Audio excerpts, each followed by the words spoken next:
My stepmother's hand cracked across my face right outside the Yellowstone gates, shaming me in front of hundreds of tourists. I was 29, not a child, but I stood there frozen until a stranger pressed a crumpled note into my palm. "Call this when you want out," she whispered. That night, I dialed the number.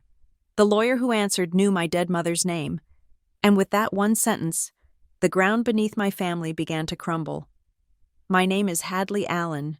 In my real life, back in the temperature-controlled, glass-walled offices of Ironcrest Dynamics in Denver, I was a 29-year-old system designer. I built logic out of chaos. I created structures that held massive amounts of data without breaking. I was respected. I was competent. But here, standing on the blistering asphalt just outside the north entrance of Yellowstone National Park, none of that mattered. Here, under the oppressive Wyoming sun, I was stripped of my adulthood, reduced to nothing more than a sullen teenager and a walking wallet. The air smelled of exhaust fumes and melting tar. The line of cars waiting to get into the park stretched back for what felt like miles, a shimmering snake of chrome and impatience. We were not in the car.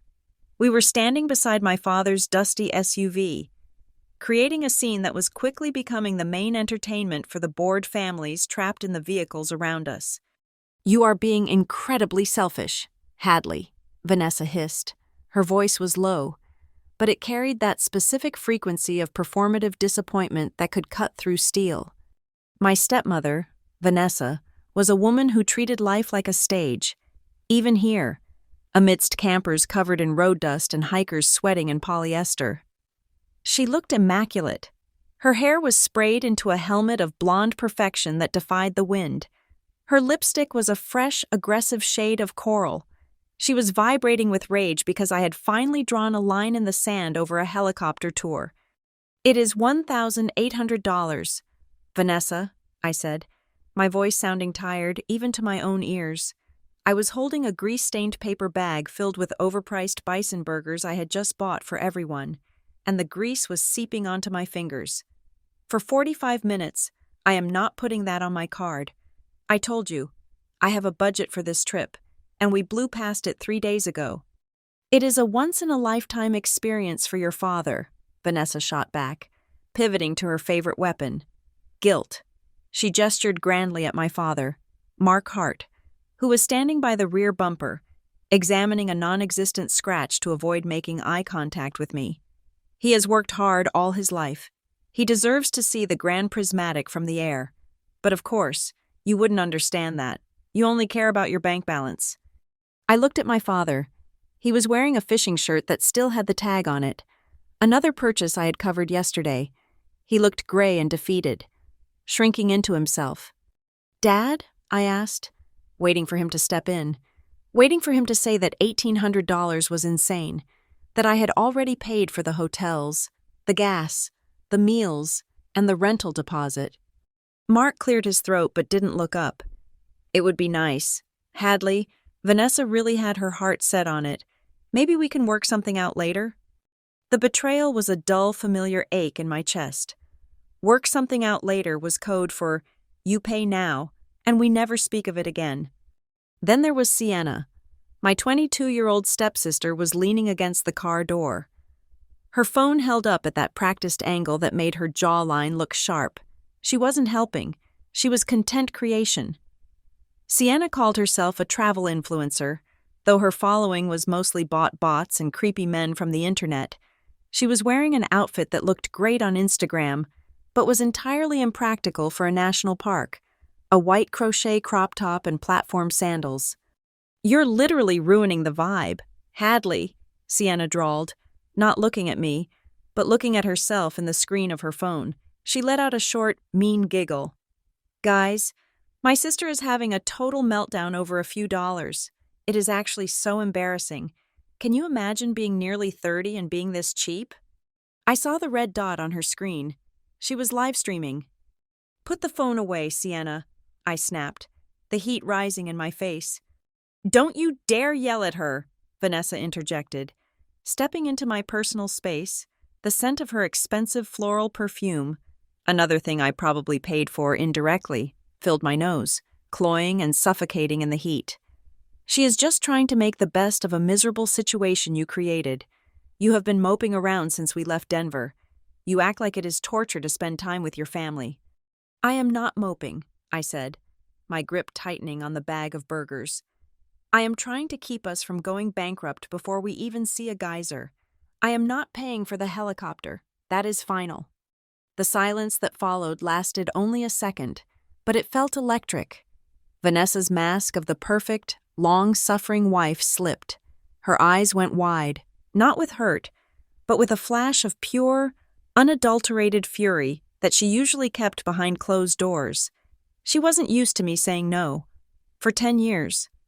No had been a word I swallowed. "You ungrateful little brat," she spat. Then, her hand moved. It happened so fast, I didn't have time to flinch.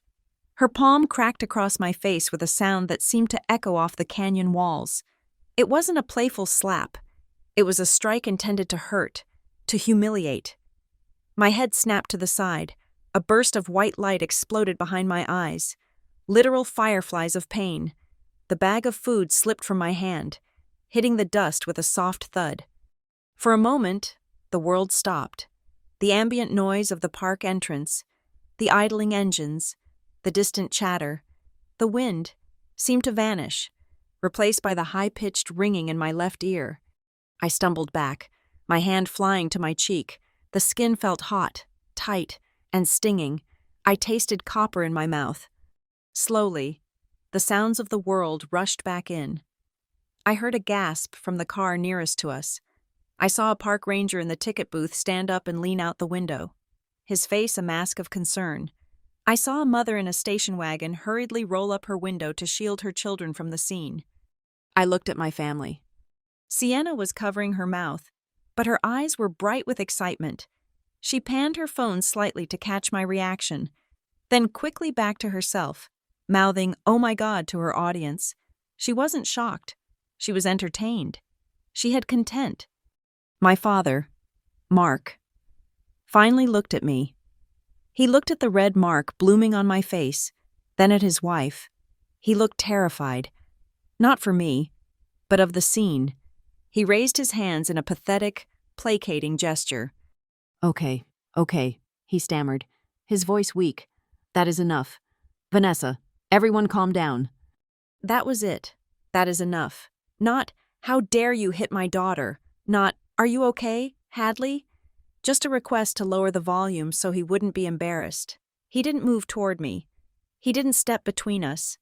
He stayed by the bumper, protecting his neutrality, while I stood there with my face burning. Vanessa was breathing hard, smoothing down the front of her blouse, regaining her composure as if she hadn't just assaulted me. "Well," she said, her voice trembling with self-righteousness, "maybe that will knock some sense into you. Pick up the food. Hadley, you are making a mess." I looked at the burgers in the dirt.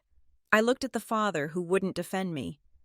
I looked at the stepsister who was monetizing my humiliation. I didn't pick up the food. I turned around and walked away. "Hadley! Where are you going? Hadley!" Vanessa's voice followed me, shrill and demanding, but I kept walking. I navigated through the maze of cars, my vision blurry with tears of rage I refused to let fall. I needed air. I needed to be away from them before I screamed or collapsed. I made it to the edge of the parking lot, near a cluster of recycling bins and informational signs about bear safety. I leaned against a wooden post, shaking. My cheek was throbbing with a dull, heavy pulse. I felt exposed, naked in my shame. Every person who walked by seemed to be staring at the red handprint on my face. "Breathe," a voice said softly.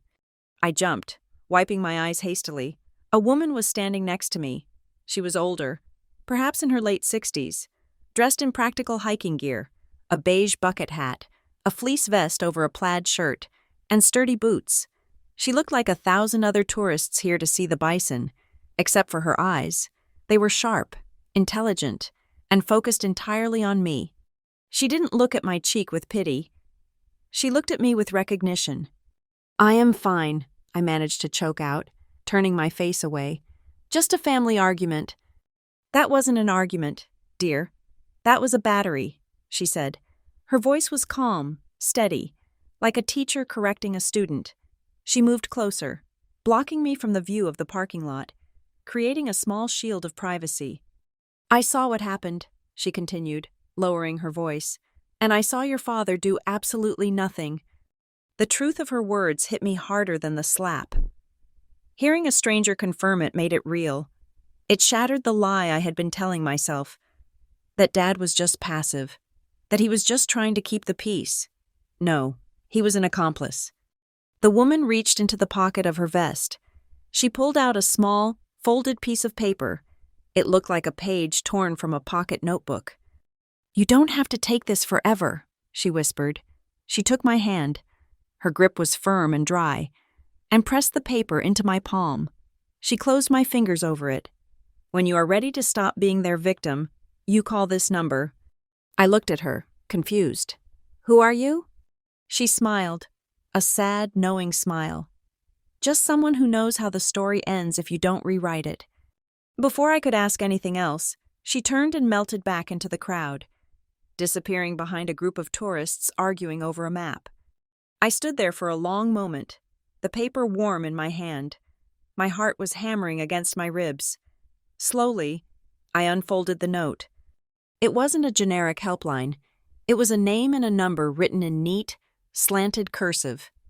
Attorney Miriam Cole, 555-019-2234. And below the number, just 3 words that made the blood drain from my face, leaving me colder than I had ever felt in the Denver winter. Your mother's friend. I stopped breathing. My mother, Lauren Hart, had been dead for 10 years. She died when I was 17, leaving behind a hole in the world that Vanessa had all too quickly tried to fill. My mother had been a quiet woman, a librarian who loved gardening. I didn't know she had friends who were lawyers. I certainly didn't know she had secrets that would reach out from the grave a decade later. I looked up at the mountains looming in the distance, ancient and indifferent. I looked back at the car where Vanessa was likely reapplying her lipstick and my father was likely eating a cold burger. I realized then that the stinging in my cheek wasn't just pain. It was clarity. For years, I had told myself I was helping. I was the good daughter keeping the family afloat. I was honoring my mother's memory by taking care of the husband she left behind. But standing there with that note in my hand, I realized I wasn't a savior. I was a host, and they were the parasites. I shoved the paper deep into the front pocket of my jeans. I wiped the last tear from my eye. I would go back to the car. I would get in. I would drive them through the park. But this wasn't a family vacation anymore. This was the last time they would ever treat me like a limitless resource. I touched the paper in my pocket one more time to make sure it was real. Your mother's friend.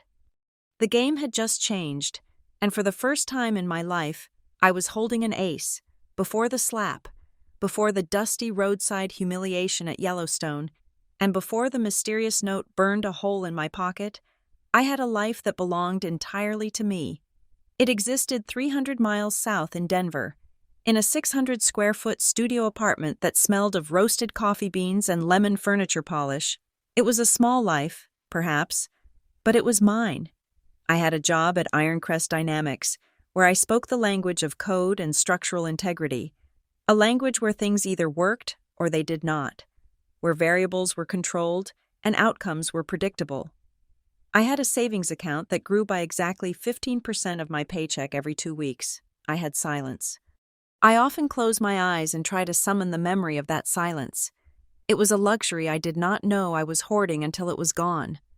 To understand why I was standing on that roadside, letting a woman who is not my mother hit me, you have to understand the architecture of my father's grief. My mother, Lauren, died when I was 17. She was the load-bearing wall of our family structure. When cancer dismantled her, my father, Mark, did not just grieve, he collapsed. He was a man who had never written a check or scheduled a dentist appointment in 20 years of marriage. Without her, he was a ghost haunting our old brick house in Ridgeview, Wyoming. He stopped opening mail. He stopped mowing the lawn. He stopped living. We nearly lost that house.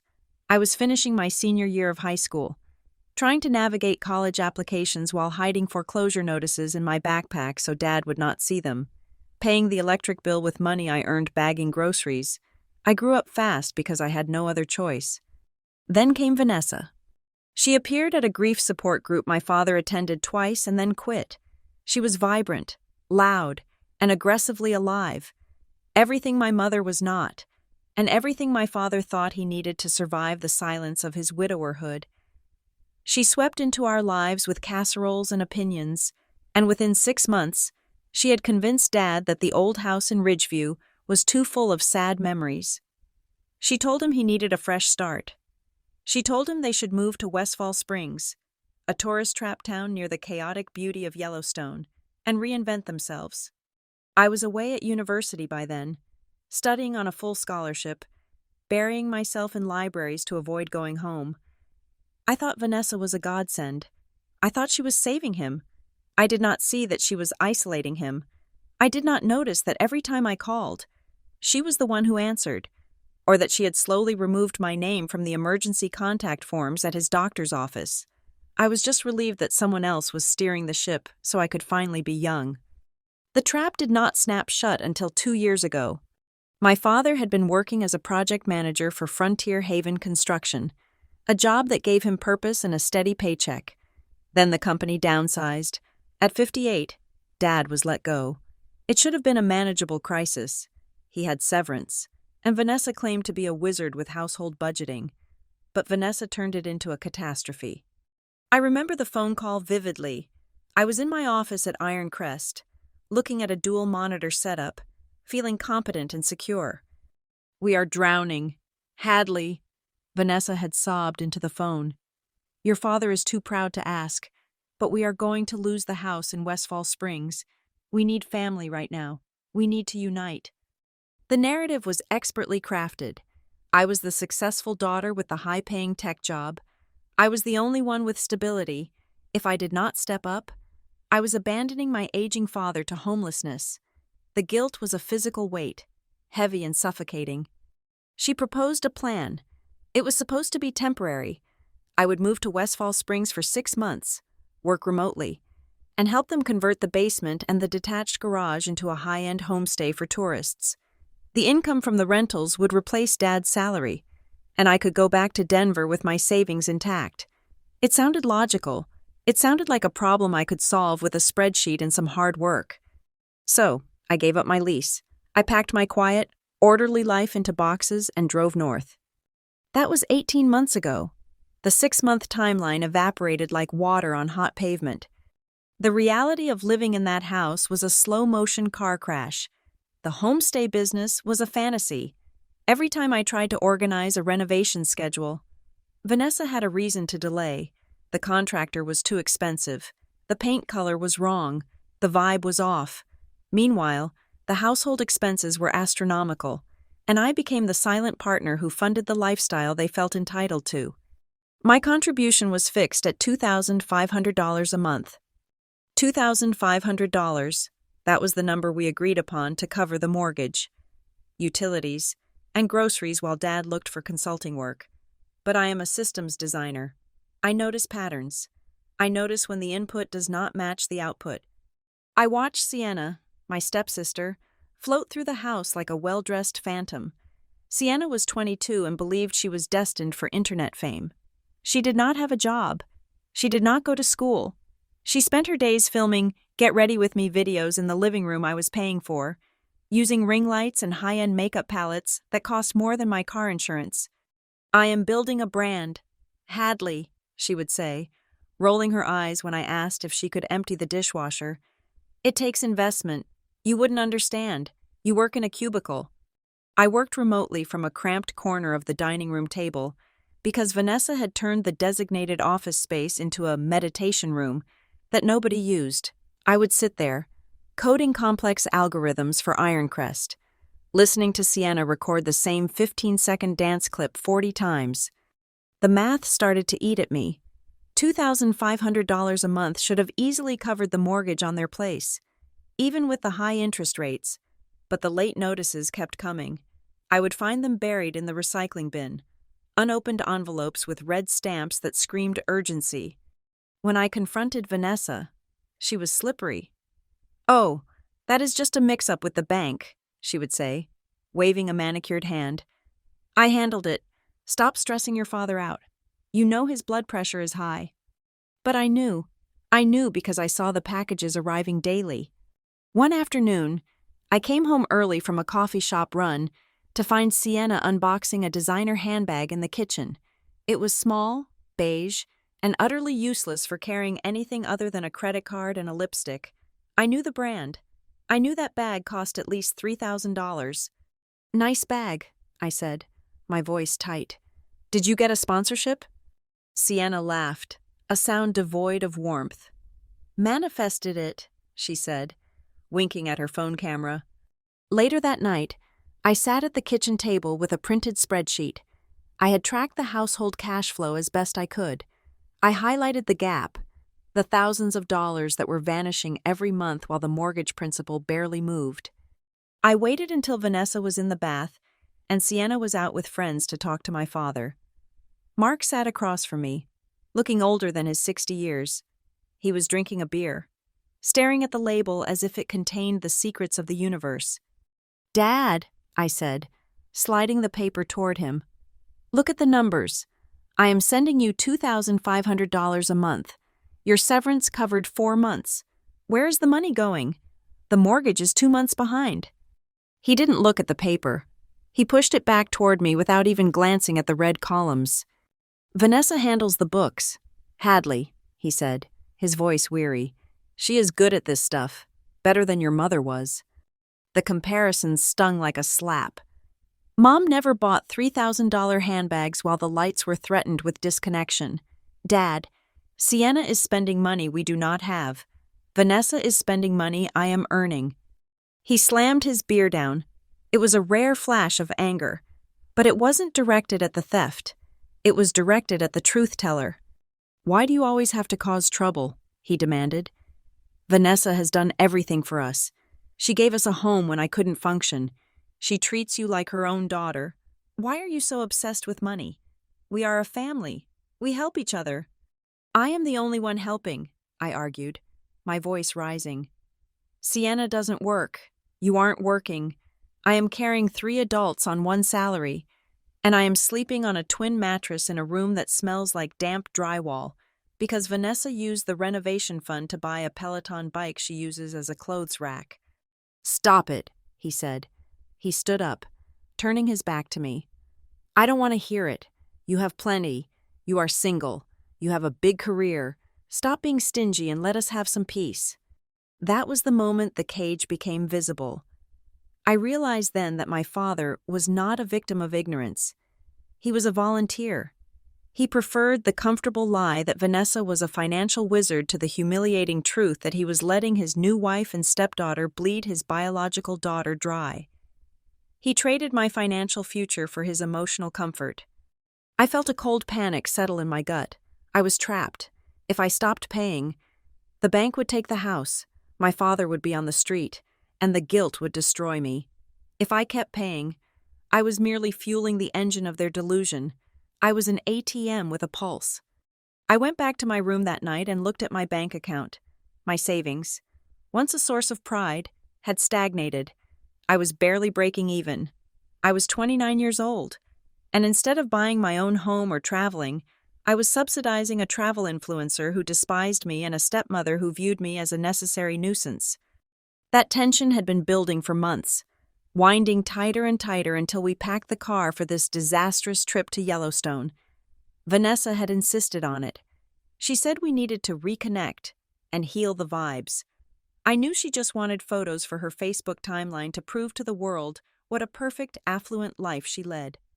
I drove the car, I paid for the gas, I paid for the hotel rooms, and with every swipe of my card, I felt a little less like a person and a little more like a resource to be mined until depletion. So when Vanessa stood there in the dust and heat, demanding another $1,800 for a helicopter ride, it wasn't just about the money, it was about the fact that they had forgotten I was human. They had forgotten that I could say no. And when she hit me, she wasn't punishing a child. She was trying to reboot a malfunctioning appliance. She was trying to smack the ATM until it dispensed cash again. But she didn't know that the machine was broken for good. And standing there in the aftermath, with the taste of blood in my mouth and the mountain air in my lungs, I knew one thing for certain. I was done paying the price for my father's weakness. The air in the Westfall Springs house was not just stale, it was pressurized. If the roadside in Yellowstone was where the explosion finally happened, the kitchen of that house was where the bomb had been meticulously assembled, wire by wire, over 18 agonizing months. Dinner was never just a meal. It was a nightly theater production starring Vanessa as the overworked martyr and me as the ungrateful audience member who refused to clap. I remember one Tuesday evening in particular, about 3 weeks before the trip. The room smelled of rosemary chicken and tension. Vanessa was serving portions, her movements exaggerated and weary, like a woman carrying the weight of the world rather than a ceramic platter. "I spent 4 hours marinating this," Vanessa announced, placing a dry chicken breast onto my father's plate. She touched his shoulder, a gesture that looked affectionate but felt proprietary. "I know you need your protein, Mark. I worry about you so much. I don't know what you would do if I wasn't here to keep this ship afloat." Dad patted her hand, his eyes fixed on the mashed potatoes. "It looks great, honey. Thank you." Then she turned her gaze to me. It was a specific look, a smile that didn't reach her eyes, a predator assessing the weakness of its prey. "Hadley, you look tired," she said, her voice dripping with faux concern. "Is that computer work really that draining? It must be so hard, staring at a screen all day while the rest of us are dealing with the real world." "It is mental exhaustion, Vanessa," I said, cutting into the chicken. "And it pays the electric bill." "Oh, money," she sighed, waving her fork dismissively. "You are always so focused on the transactional. Hadley, it makes you seem so cold. Look at Sienna. She has been out all day scouting locations for her brand. She is chasing a dream. She has a vision. That is the kind of passion that changes the world." I looked across the table at Sienna. She was scrolling through her phone, barely touching her food. "I found this amazing old barn on the edge of town," she mumbled, not looking up. "The lighting is perfect for the rustic chic aesthetic I'm pivoting to, but I need new lenses. The ones I have are trash." "We will figure it out, sweetheart," Vanessa cooed. "You have such a bright future. I can feel it. You are going to be a star." The contrast made my stomach churn. Sienna, who had never contributed a cent to the household, was the visionary. I, who was hemorrhaging money to keep a roof over their heads, was just the cold technician in the corner. This was Vanessa's superpower. Soft power. She didn't rule with an iron fist. She ruled with a velvet stranglehold. She slowly eroded my boundaries until I felt like a guest in the house I was paying for. It wasn't just the money, it was the time. It started small. "Hadley, can you drop Sienna at the mall? Her car is making a noise." Then it became, "Hadley, we need you to drive us to the brunch meetup for local entrepreneurs. You have a nicer car, and it looks better for the family image." When I tried to refuse, saying I had meetings or deadlines, Vanessa would pull the isolation card. "You know, back in Denver, you were all alone," she would say, leaning against the doorframe of my makeshift office, watching me type. "It is sad, really. No husband, no kids, just you and your empty apartment. Here, you have purpose, you have family. If you didn't have us, Hadley, who would even care if you didn't wake up in the morning?" It was cruel, and it was calculated.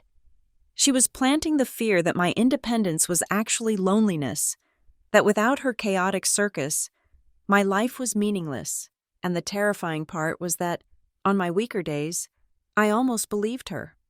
I watched my father shrink. That was the only word for it. Mark Hart had been a decisive man once, a site foreman who could command a crew of 50 men.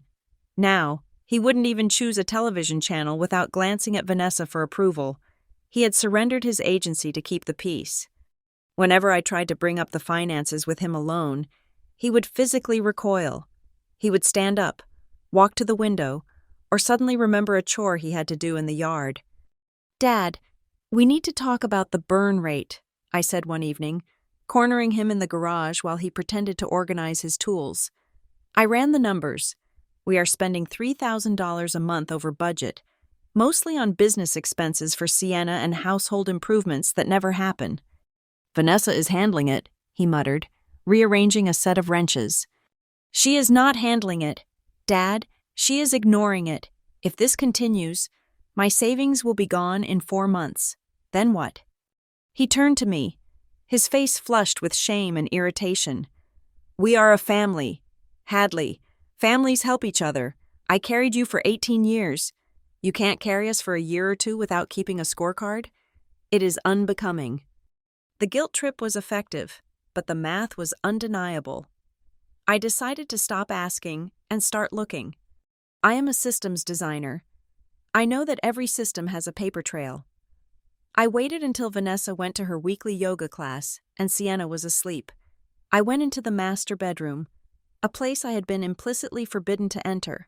I found the file cabinet in the back of the closet, buried under a pile of Vanessa's scarves. I opened the folder marked Property. The deed to the Westfall Springs house was there. I scanned it, my heart hammering against my ribs. It wasn't just in my father's name. It was a joint tenancy with right of survivorship, Mark Hart and Vanessa Hart. If Dad died, the house, the only real asset he had left, would go 100% to her. I wouldn't see a dime, and worse, if they divorced, she owned half of everything. She had secured her exit strategy perfectly. Then I looked for the life insurance folder. My mother had left a substantial policy, intended for my father's retirement and my future. I knew there should have been at least $200,000 left after he bought this house. The folder was empty except for a single bank statement from a year ago. The balance was $400.50. I sat on the floor of the closet, the document shaking in my hand. $200,000. Gone. Where did it go? There were no renovations. There were no investments. It had been eaten, bite, by designer bags, leased cars, and the endless, voracious appetite of Vanessa's need to look wealthy. I put the files back exactly as I found them, cold dread washing over me. I wasn't just supporting them. I was bailing out a sinking ship that had already been stripped of its engines. The breaking point, or the moment I knew I had to leave, even if I didn't know how yet, came a week later. I had come home early from a rare walk around the neighborhood. The front door was unlocked. I stepped into the hallway, my sneakers silent on the hardwood. I heard Vanessa's voice coming from the kitchen. She wasn't using her performative mom voice. She was speaking in a low, urgent whisper. "I know the rate is high," she was saying, "but we need the cash. Mark doesn't need to sign if you use the power of attorney. Yes, I have it. No, don't send the mail to the house. Send it to the P.O. box." I froze. "A second mortgage?" she hissed into the phone. "Call it what you want. Just get the $50,000 approved. I have a trip to pay for, and I need to keep appearances up. Yes, the stepdaughter helps, but she's getting stingy. I need a cushion." She hung up. I stood in the hallway, my blood running cold. A second mortgage. She was leveraging the equity of the house, my father's house, behind his back, likely using a power of attorney he had signed in a moment of weakness. And she was doing it because she knew I was starting to close the tap. I backed out of the house silently, my heart racing so fast I thought I might pass out. I sat in my car down the street, gripping the steering wheel. I wanted to run in there and scream. I wanted to shake my father until he woke up, but I knew exactly what would happen. Vanessa would cry. She would say I was spying.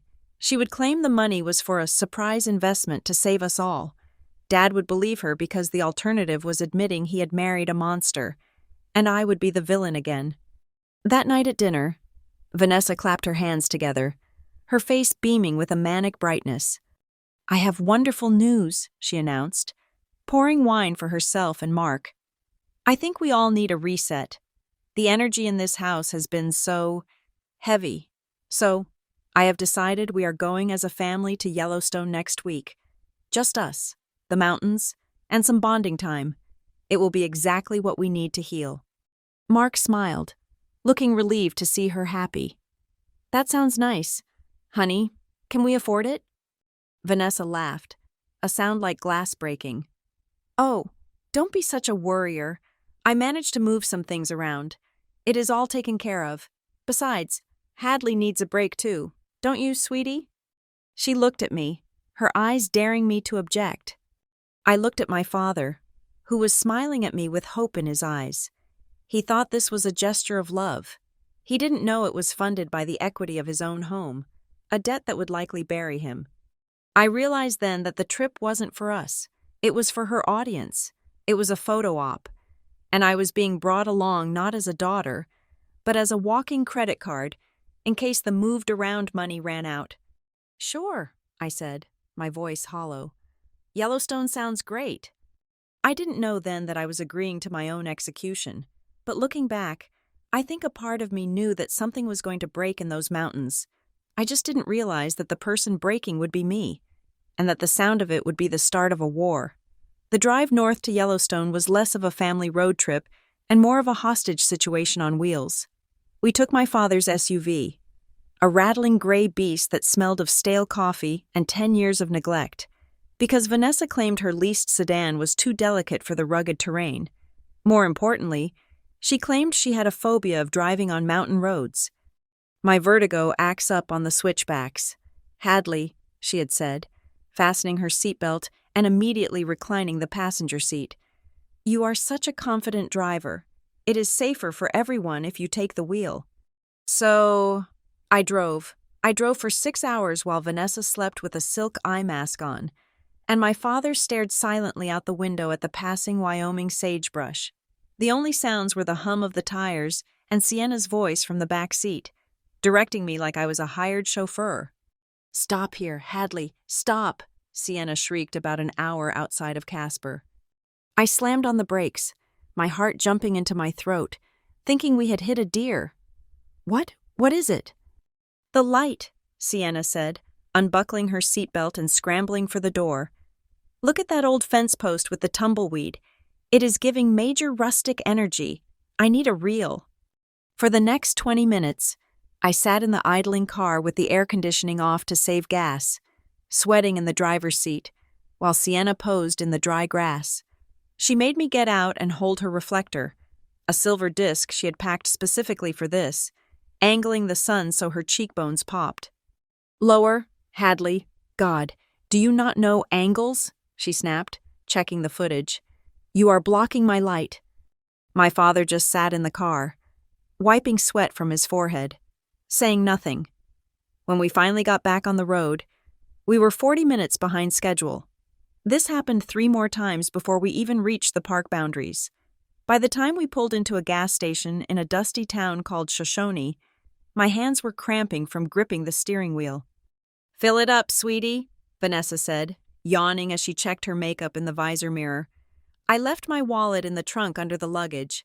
Just put it on your card, and I will transfer it to you tomorrow morning." I looked at her. We both knew she wouldn't transfer it. We both knew that tomorrow was a mythical place where Vanessa's debts were paid. A place that did not exist on any map, but the line for the pumps was long, and arguing would only delay us further. I swiped my card. $112.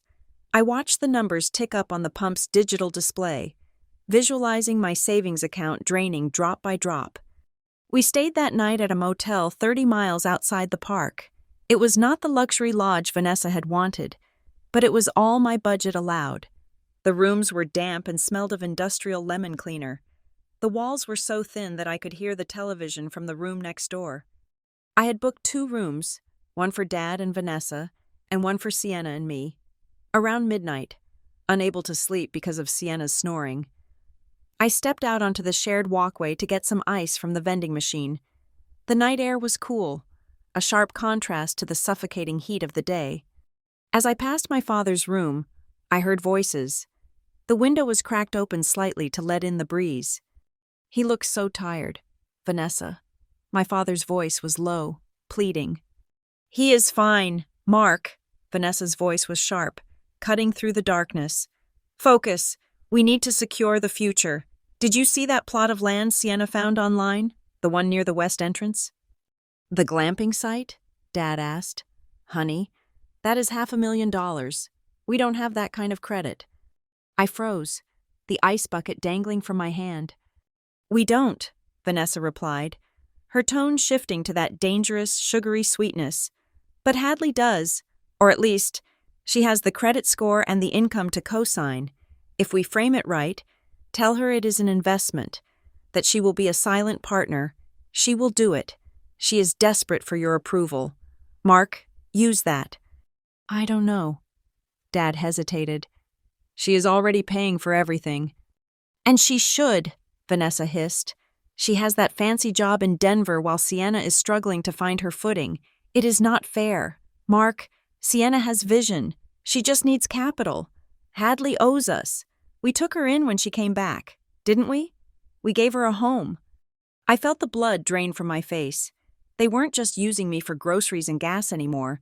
They were plotting to shackle me to a $500,000 debt for a business idea Sienna had probably found on TikTok 5 minutes ago. Glamping. Sienna couldn't even set up a tent without breaking a nail, and they wanted me to finance a resort for her. I didn't get the ice. I walked back to my room, lay down on the lumpy mattress, and stared at the ceiling until the sun came up. The sadness I had carried for months was hardening into something else. It was turning into a cold, heavy stone in the center of my chest. The next morning, the tension in the car was thick enough to choke on. We arrived at the north entrance of Yellowstone just as the heat began to rise. The line of cars was a mile long. Dust coated everything. We parked the car to stretch our legs while waiting for the traffic to clear. That was when Vanessa dropped the bomb.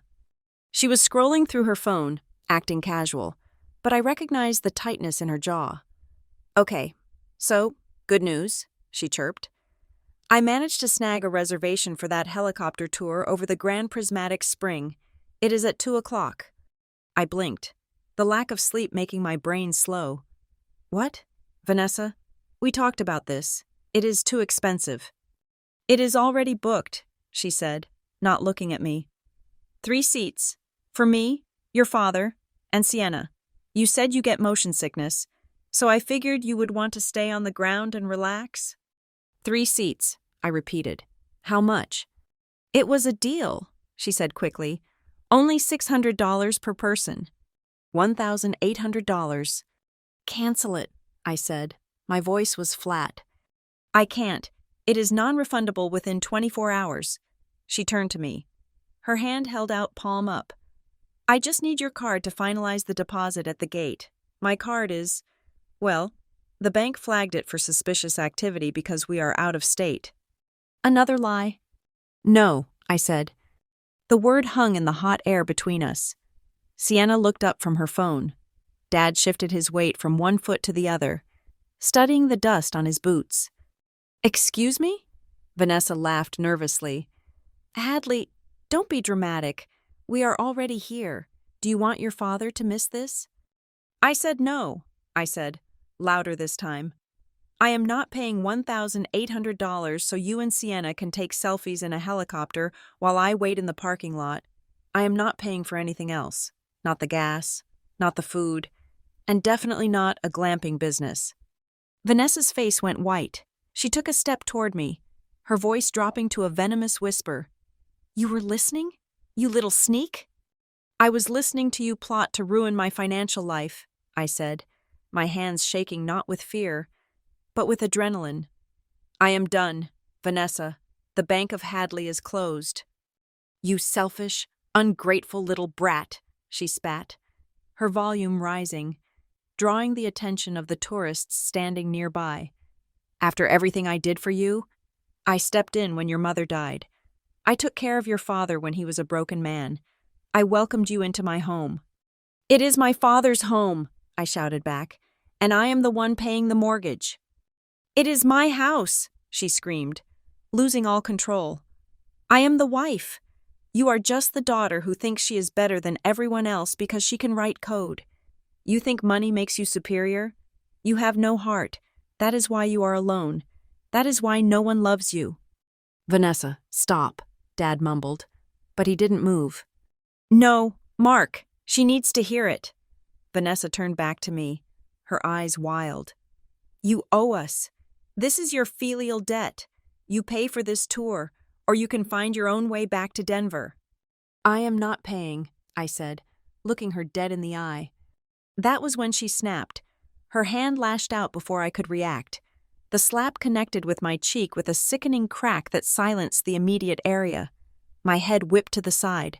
I stumbled back, my boot slipping on the loose gravel, and nearly fell onto the hood of a parked sedan.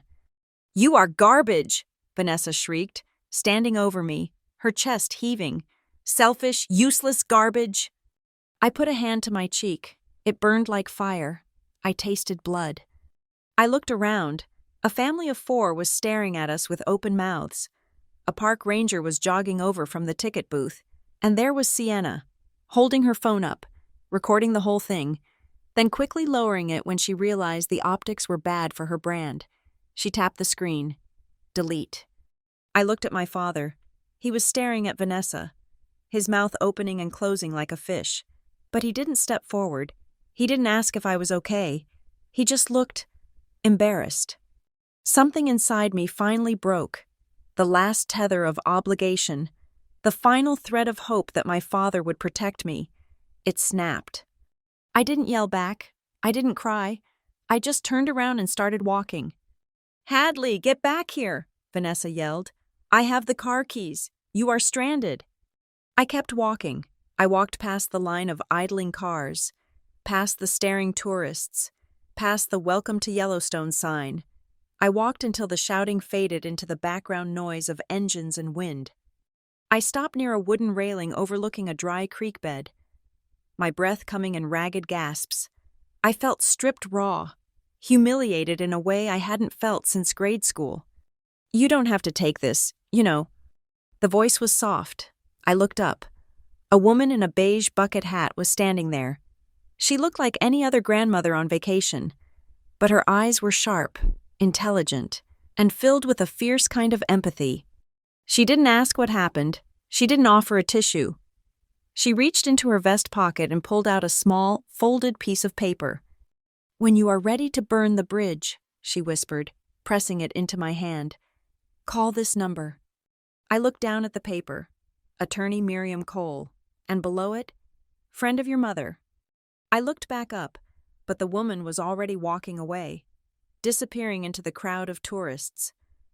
I stood alone under the vast Wyoming sky, holding the piece of paper like it was a weapon. My cheek throbbed, but for the first time in years, my mind was clear. They thought they had stranded me. They thought they had broken me, but they had just handed me the match, and I was finally ready to light it. That night, the motel room felt less like a shelter and more like a cell. The air conditioner rattled with a dying mechanical wheeze, doing little to combat the lingering heat of the day. I sat on the edge of the bed, pressing a bag of ice wrapped in a rough towel against my cheek. The skin was tight and hot, a physical reminder of the line that had been crossed. My phone sat on the nightstand next to the crumpled piece of paper the stranger had given me. I had smoothed it out, reading the name over and over again until the ink seemed to blur. Attorney Miriam Cole, Jackson Ridge. Below the printed address was a handwritten cell phone number. I looked at the clock. It was 9:15 in the evening. It was late to call a lawyer, but the adrenaline pumping through my veins made sleep impossible. I picked up the phone, my thumb hovering over the keypad. Part of me wanted to delete the number and pretend none of this was happening. Part of me wanted to pack my bag, walk to the highway, and hitchhike back to Denver. But the memory of Vanessa's face, twisted with entitlement and rage, kept me in the room. I dialed. It rang 3 times. I was about to hang up, convinced I was making a mistake, when a woman's voice answered. It wasn't the groggy voice of someone woken from sleep. It was crisp, alert, and calm. "Hello, Hadley?" I froze. I hadn't said a word. How did you know it was me?" I stammered, my voice cracking. "I have had your number saved in my contacts for 12 years. Hadley." Miriam Cole said. Her tone softened, losing its professional edge and becoming something warmer, something that sounded terrifyingly like comfort. I was wondering if you would ever use the lifeline. I take it the incident at the gate today was the breaking point. You know about that? My former paralegal, Joyce, was the one who handed you the note. Miriam explained. She was hiking the North Rim Trail. She recognized your father, and she recognized Vanessa. Joyce has a memory for faces, especially the faces of people who try to dismantle her hard work. She called me the second she got service. I sat up straighter, the ice pack forgotten in my lap. You knew my mother? Lauren was not just a client. Hadley, she was my friend. Miriam said, and she was terrified of exactly this moment. Before she passed, when the cancer got aggressive, she came to me. She knew Mark was porous. She knew he absorbed the personality of whoever was standing closest to him, and she was terrified that if she wasn't there to stand guard, someone would come along and drain everything she had built. They are broke, Miriam, I said, the words tasting like ash. There is nothing left to drain. Vanessa spent it all. That is what they want you to think, Miriam said sharply. Lauren set up a trust, Hadley, a protective trust. It holds the deed to the Westfall Springs house, and more importantly, it holds the title to a cluster of 6 rental cabins near the Snake River, the Riverbend cabins. Do you know them? I thought Dad sold those years ago, I whispered. Vanessa said they were a money pit. She said they liquidated them to pay for Mom's medical bills. That is the lie, Miriam said. The trust was designed to be irrevocable without the beneficiary's consent.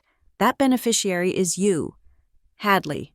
Mark has a life estate, meaning he can use the income, but he cannot sell the assets, and he certainly cannot mortgage them without your signature. After Lauren died, Mark, guided by Vanessa, I assume, fired me. They hired a strip mall lawyer in Cody to restructure the estate. I have been locked out of the files for a decade, but the trust documents I drafted, they don't just disappear because Vanessa wants a new handbag. My head was spinning. I owned cabins. I controlled the house. What do? I asked. I need you to open the books, Miriam commanded. I need you to send me everything, bank statements, screenshots of text messages where they ask for money, transfer receipts, and I need your permission to pull the current title reports on the house and the cabins. I have a feeling we are going to find a mess, but I need to see the shape of it before I can hand you a shovel. For the next 2 hours, I worked with a manic intensity. I logged into my banking app and downloaded 3 years of statements. I screenshotted every pleading text from Vanessa, every guilt-tripping email from my father, every Venmo request for groceries that coincided with Sienna posting a new outfit on Instagram. I compiled it all into a massive zip file and emailed it to Miriam. Then I waited. The silence in the motel room was heavy. I could hear Sienna and Vanessa arguing in the room next door, muffled shouting through the drywall. But I didn't care anymore. I felt like a diver standing on a board, waiting for the signal to jump. It was nearly midnight when my phone rang again. I have the preliminary title reports, Miriam said. Her voice was no longer warm. It was cold, hard, and dangerous. It is worse than I thought. Hadley, are you sitting down? Tell me, I said, gripping the phone tight. Vanessa has been busy, Miriam began. The Westfall Springs house? There is a second mortgage on it, taken out 8 months ago, $50,000. I heard her on the phone about that, I admitted. I thought she was just trying to get it. I didn't know she succeeded. She did, Miriam said. And here's the kicker. Mark's signature is on the documents, but it looks shaky. And the notary? It is a friend of Sienna's. We can contest that. But that is small potatoes compared to the cabins. The cabins she told me were sold? They are still there, Miriam said. But there is a lien on them. A massive commercial loan was taken out against the Riverbend cabins 4 months ago. The borrower is listed as Glamp Life Ventures, LLC. The registered agent for the LLC is Sienna Hart. I gasped. The room seemed to tilt. They mortgaged my inheritance to fund Sienna's imaginary business? $150,000. Miriam read the number. They used the equity in your property to back a loan for a 22-year-old with no credit history. And since the cabins are in the trust, they likely forged a trustee resolution claiming you approved this. Or more likely, they used an old, invalid power of attorney Mark signed years ago to bypass you entirely. That is fraud, I said. The word felt heavy and absolute. It is fraud, it is embezzlement, and it is elder abuse if we can prove Mark was coerced. Miriam confirmed. Vanessa has built a house of cards on a foundation of forgery. She is banking on the fact that you are the good daughter. She is betting everything on the assumption that you will never actually check the records, and even if you do, you won't sue your own father. I closed my eyes. I saw my father standing by the car while Vanessa slapped me. I saw him looking at his shoes while she screamed. He wasn't just a victim. He was the vehicle she drove to run me over. If we do this, Miriam said, her voice dropping to a serious whisper, we are going to detonate their lives. We will freeze the accounts. We will file emergency injunctions to stop the glamping project. We will sue to remove Mark as trustee and reinstate you. The bank will call in the loans immediately when they realize the collateral was pledged fraudulently. They will lose the house. Sienna will be liable for the business debt. Vanessa could face criminal charges. She paused, letting the weight of the destruction settle in the air between us. Hadley, she asked, are you ready to let their whole world collapse? Because once we file that first motion, there is no going back. You cannot fix this for them later. I walked to the window and pulled back the cheap polyester curtain. Outside, the parking lot was dark, illuminated only by a flickering yellow street lamp. I saw my father's SUV parked crookedly across two spaces. It looked old and tired. For 10 years, I had been the safety net. I had caught them every time they fell. I had cushioned every blow. And in return, they had cut me, bled me, and slapped me in front of strangers. They had stolen my mother's legacy to fund a vanity project for a girl who mocked me on the internet. They didn't want a daughter. They wanted an accomplice. Miriam, I said into the phone. My voice didn't shake. They pushed me to the edge of the cliff. They thought I would just fall quietly. And now? Miriam asked. Now, I said, watching the shadows lengthen across the asphalt. It is my turn to hold the safety rope, and I am not pulling them up. Good, Miriam said. I could hear the smile in her voice. A sharp, wolfish smile. Get some sleep. Hadley, tomorrow, we go to war. I hung up the phone. I didn't feel happy. I didn't feel relief. I felt the cold, hard clarity of a surgeon picking up a scalpel. I touched the swelling on my cheek one last time. It still hurt, but the pain was different now. It wasn't a wound anymore. It was fuel. The morning after the call with Miriam, the world looked exactly the same, but the physics of it had changed. The sun still rose over the jagged peaks of the Tetons, and the smell of pine and dust still hung in the air. But I was no longer a passenger in a vehicle careening off a cliff. I was the mechanic who had quietly cut the brake lines on the driver's side. Miriam Cole did not speak in legal jargon. She spoke in battle plans. We are executing a 3-phase operation. Hadley, she told me over an encrypted messaging app that morning. Phase 1 is containment. Phase 2 is intelligence. Phase 3 is the ambush. We do not strike until we can bury them. Phase 1 began in the silence of a coffee shop in Jackson Ridge. While my family assumed I was sulking in my motel room, I opened my laptop and began the systematic digital amputation of my family from my finances. It was terrifyingly easy, which only highlighted how deeply enmeshed I had let them become. I logged into my primary bank account. I saw the pending charge for the gas station. I saw the recurring transfer scheduled for the first of the month. $2,500 labeled family support. I clicked cancel. Then I went further. I changed every password. I enabled 2-factor authentication on everything, linking it to a burner email address Miriam had told me to create. I called the credit card company and reported my card as compromised, which, in a moral sense, it was, and requested a new number to be mailed to Miriam's office, not the house in Westfall Springs. When I clicked the final "Sign Out on All Devices" button, I felt a phantom limb sensation. For a decade, my financial identity had been a communal pot. Now, it was a fortress. I stared at the screen, waiting for the sky to fall. But nothing happened.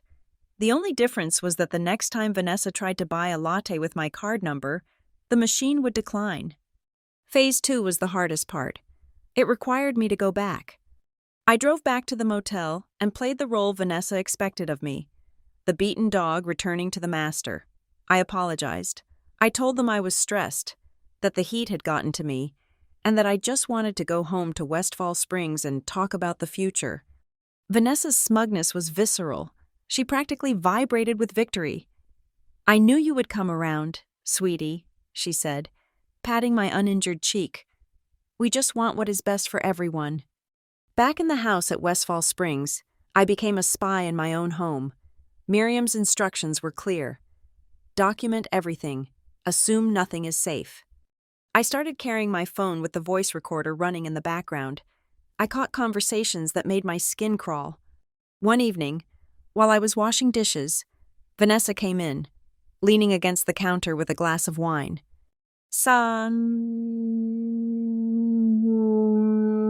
She began, her voice sugary, "about the glamping investment. Sienna found a contractor who can start next month. We just need the initial $50,000 to secure the permits. Since you are staying here rent-free effectively, I think it is only fair you handle the down payment." "Rent-free?" I asked, keeping my voice neutral, scrubbing a plate. "I pay the mortgage. Vanessa."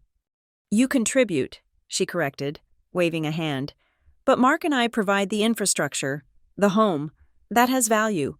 Hadley, emotional value. You can't put a price on having a place to belong." I kept scrubbing, letting the recorder capture every syllable of her gaslighting. 2 days later, the opportunity for the physical evidence arose. Vanessa took Sienna to a content creator brunch in town, and my father was asleep in his recliner in the living room, a baseball game droning on the television.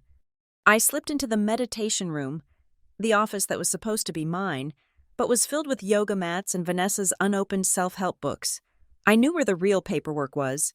It was in the bottom drawer of the antique oak desk Mark had brought from our old house. Vanessa always kept it locked, claiming it was for sensitive tax documents.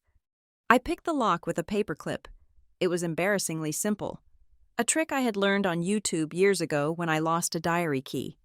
Inside, the chaos was organized. I found the file for the house. I flipped through the pages until I found it. The second mortgage, $50,000 borrowed against the equity, signed 8 months ago. I held the document up to the window light and took a high-resolution photo. Then I zoomed in on the signature line.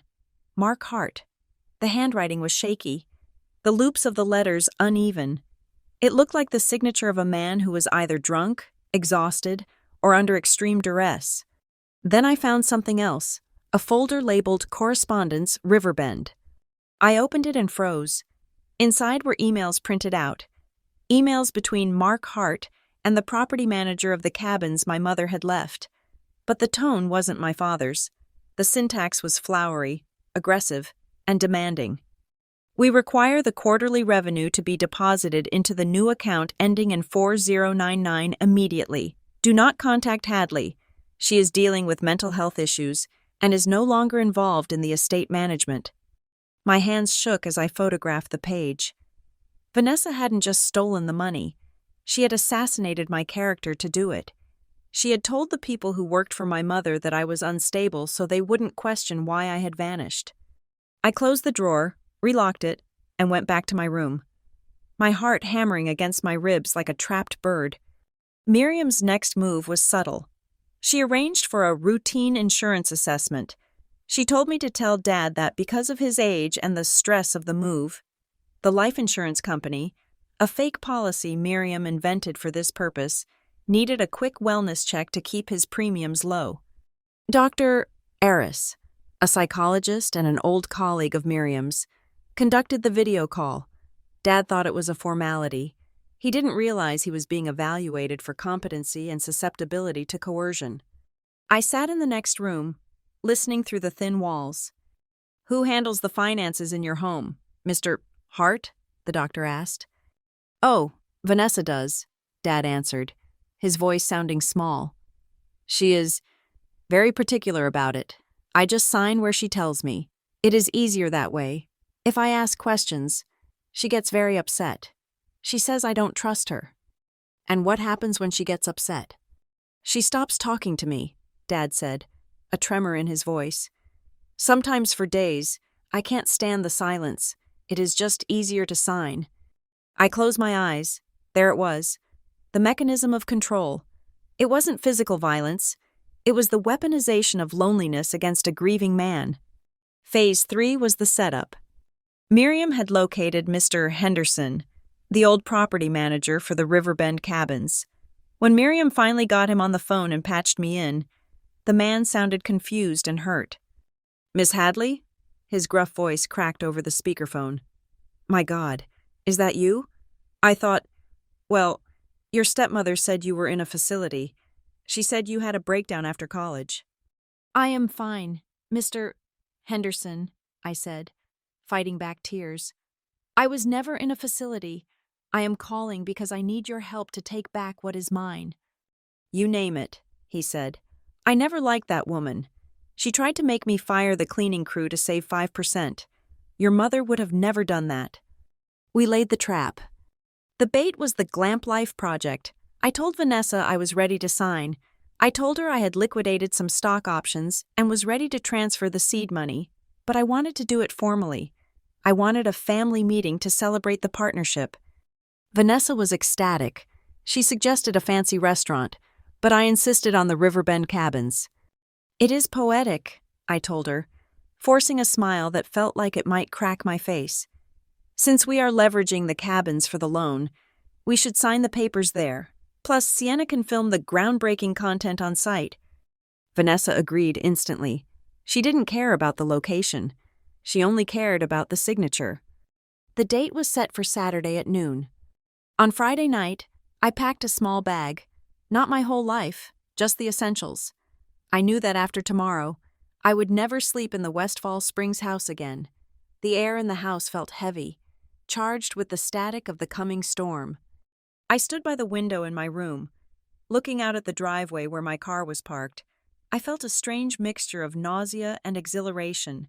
For the first time in my life, I wasn't reacting to their chaos. I was the architect of the event. My phone buzzed. It was Miriam. "Everything is in place. The sheriff's deputy will be on standby at the main road, just in case things get volatile.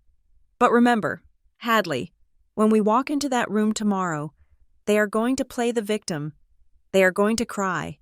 They are going to scream that you are tearing the family apart." I typed back, "I know." Miriam replied, "You have to hold the line. They will say you are betraying them. You must remember, you are not betraying your family. You are betraying the injustice they inflicted on you. You are betraying the lie." I put the phone down and looked at my reflection in the dark window. The bruise on my cheek had faded to a dull yellow, barely visible in the dim light, but I could still feel it. I thought about the woman at the Yellowstone gate. I thought about my mother, Lauren, writing a letter 10 years ago, terrified that her husband was too weak to protect her daughter. I thought about the $1,800 for a helicopter ride I never took. "I am not betraying the family," I whispered to the empty room. "I am evicting the parasites." I went to bed, but I didn't sleep. I lay there listening to the house settle, listening to Sienna giggling on the phone in the next room, listening to the silence from my father's bedroom. I lay there and rehearsed the next day in my mind, step by step, word by word. Tomorrow, the check would bounce. Tomorrow, the lock would change. Tomorrow, the Bank of Hadley Allen would close its doors forever, and the grand opening of my real life would finally begin. Walking back into the house at Westfall Springs felt like stepping onto a film set where everyone knew their lines except me. But this time, I had a script hidden in my back pocket. I had parked my car in the driveway, taken a deep breath to steady the tremors in my hands, and composed my face into a mask of defeated contrition. I found Vanessa in the kitchen. aggressively arranging a bouquet of hydrangeas she had likely bought with my credit card before I canceled it. She looked up as I entered, her eyes narrowing, assessing the threat level. "I am sorry," I said, keeping my voice low and devoid of defiance. "About Yellowstone, about the scene at the gate. The heat got to me, and the stress of work. I shouldn't have embarrassed the family like that." The transformation in Vanessa was immediate and terrifying. The tension in her shoulders dropped, and a smug, satisfied smile curled the corners of her lips. She didn't see a daughter apologizing. She saw a rebellious employee clocking back in for a shift. "Oh, Hadley," she sighed, abandoning the flowers to come over and squeeze my arm. Her grip was tight, possessive. "We were just so worried about you. You know how emotional you get. It is your mother's side of the family. They were always so unstable. But I am glad you are back. We are a team, right?" "Right," I lied, forcing myself not to flinch at the mention of my mother. "I have been thinking about what you said, about the future, about the glamping business. If I am going to be part of this family, I should be part of the solution." Vanessa's eyes literally lit up. It was the reaction of a shark scenting blood in the water. "I knew you would see reason," she exclaimed, steering me toward the island counter. "Sienna has so many big ideas. Hadley, she just needs the structure you can provide. And the capital. Of course, we have drawn up some papers. Just preliminary things. A power of attorney for the business assets and a co-signing agreement for the initial loan. It is just for tax optimization. Really, it keeps the liability off your father's personal accounts." "Tax optimization," I repeated, nodding slowly as if I found this impressive. "That sounds smart." "It is very smart," she assured me. "I have handled everything. You just need to sign, and we can get the ball rolling." I leaned against the counter, trying to look casual, trying to look like the naive checkbook she believed I was. "And the location? The site for the glamping?" "Oh, near the river," she said vaguely. "You mean Mom's old cabins?" I asked, keeping my tone innocent. "The Riverbend ones? I always wondered what happened to those. I thought Dad sold them to pay for medical bills, but I drove past yesterday, and they looked active." Vanessa waved a hand dismissively, a gesture that erased my mother's legacy in a single motion. "Oh, those old shacks? Mark was going to sell them, but the market was terrible, so I stepped in. I have been managing them quietly. We actually transferred the title to a holding company recently to protect them, and honestly, to get them into the hands of someone who understands modern business." "Like Sienna?" I asked. "Exactly," Vanessa beamed, unaware she had just confessed to embezzlement. "Sienna has a vision for them. We are going to tear down the small ones and build luxury yurts. It is going to be a goldmine. But don't worry your pretty little head about the details. We just need your signature to unlock the financing." That evening, dinner was a masterclass in emotional manipulation.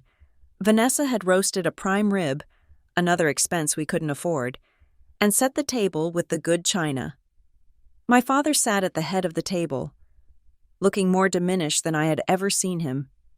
His skin was gray, his eyes watery. He looked like a man who was slowly fading out of existence. Vanessa waited until we were halfway through the meal to strike. "Look at your father, Hadley," she said softly, reaching out to stroke Mark's hand. "He has worked so hard for 40 years. He is tired. He shouldn't have to worry about mortgages or utility bills at his age. He deserves peace." Mark looked up, offering a weak, grateful smile. "I am okay, Nessie. Just a bit winded lately." "You are not okay, Mark," Vanessa insisted, her voice trembling with manufactured tearfulness. "You are exhausted, and I lie awake at night terrified of what will happen to us if we don't secure a passive income stream. That is why this glamping project is so vital. It is not just a business. It is a lifeboat. For your father." She turned her gaze to me, her eyes wet and imploring. "Hadley, you are the only one who can launch this lifeboat. If you don't sign those papers, you are basically saying you don't care if your father spends his retirement in poverty, Is that what you want? I looked at my father. He wasn't looking at me. He was looking at his plate. Ashamed but compliant. He was letting her use him as a human shield. I don't want Dad to worry, I said, and for once, I was telling the truth. I want everything to be settled. I want the truth to be on the table. Exactly, Sienna chimed in. She was scrolling on her phone, barely paying attention. Plus, if we don't launch by summer, I miss the peak algorithm window for travel content. So, we need to hurry. Okay, I said. I will sign. Vanessa let out a breath she had been holding. Wonderful. We can do it right here after dessert. No, I said. Not here. Vanessa stiffened. Why not? If this is a big business venture, I said, spinning the lie I had rehearsed with Miriam, we should do it at the site. It is ceremonial. Sienna can film the signing for her CEO-era launch video. We should go to the main cabin at Riverbend tomorrow morning. The light will be better for the camera. I watched Sienna's vanity war with Vanessa's impatience. Vanity won. Oh my God. Yes, Sienna said, dropping her fork. The lighting in this dining room is yellow and gross. The cabin has those big windows. It will look so much more official. Mom, we have to do it there. Vanessa hesitated, suspecting a delay tactic, but she couldn't argue with the logic of feeding Sienna's ego. Fine, she snapped. Tomorrow, 10 in the morning, at the main cabin, and bring your checkbook. Hadley, we will need the deposit immediately. I will bring everything, I promised. The next morning, the house was a flurry of activity. Sienna was in a crisis over her wardrobe. She was treating a felony fraud signing like a Vogue cover shoot. Do I wear the beige blazer for the serious founder look, or the linen dress for the approachable luxury vibe? She yelled from her bedroom. Wear the blazer, Vanessa shouted back from the hallway, where she was gathering a thick stack of documents. Look professional. Sienna, this is real money. While they were distracted by the theater of their own greed, I slipped out. I drove to the Riverbend cabins an hour early. The site was beautiful. 6 log cabins nestled in a curve of the river, shaded by towering pines. My mother had bought this land 20 years ago with money she inherited from her grandmother. She had sanded the logs herself. She had sewn the curtains. It was a place of love, now being sold for parts by people who didn't know her middle name. I had the key to the main cabin, not because they gave it to me, but because I had stolen the spare from the key hook in the mudroom at the main house 3 days ago. I let myself in. The air inside was cool and smelled of cedar and dust. It was silent. I moved quickly. I went to the living room, where a large pine table sat in the center of the room, the staging ground for the signing. I pulled my phone out. I had downloaded a high-quality recording app. I checked the battery. 100%. I taped the phone to the underside of the table, right near the edge where Vanessa would likely sit. I tested it, tapping the wood surface. The microphone picked it up clearly. Then I sat down on the dusty sofa to wait. My phone buzzed in my pocket. It was an email from Miriam. Subject: For your courage. Attachment: L. Heart letter, 2014 PDF. I opened the file. It was a scan of a handwritten letter on yellow legal pad paper. The handwriting was looped and familiar. My mother's hand. I hadn't seen it in 10 years. My throat tightened as I read the words she had written when she knew she was dying. My dearest Hadley, if you are reading this, it means things have gone wrong. I am so sorry I cannot be there to fight for you. I know you, my sweet girl. You have a heart that wants to fix broken things. You will want to fix your father. But you must understand something about Mark. He is a good man when the sun is shining, but he seeks shelter at any cost when it rains. He will not protect you if it means getting wet himself. Miriam has instructions, but my instruction to you is this. Do not let anyone use the word family to emotionally blackmail you. Family is the people who empower you, not the ones who consume you. If they make you feel small, if they make you feel like a utility, walk away. Protect your peace. Protect the legacy I left for you. I love you. To the moon and back. Mom! I sat there in the silence of the cabin, tears streaming down my face, for so long. I had thought I was honoring her by staying, by paying, by suffering, but I had been wrong. Honoring her meant surviving. I wiped my face with my sleeve. I walked over to the small printer Miriam had asked the property manager to leave in the back office of the cabin the day before. I printed the letter. I folded the single sheet of paper into a tight square and put it in the front pocket of my jeans, right next to the note Miriam's paralegal had given me at the gate. I walked to the hallway mirror, an old oval glass with a chipped gold frame that my mother had bought at a flea market. I looked at myself. I saw the faint yellow bruise on my cheek. I saw the dark circles under my eyes from sleepless nights.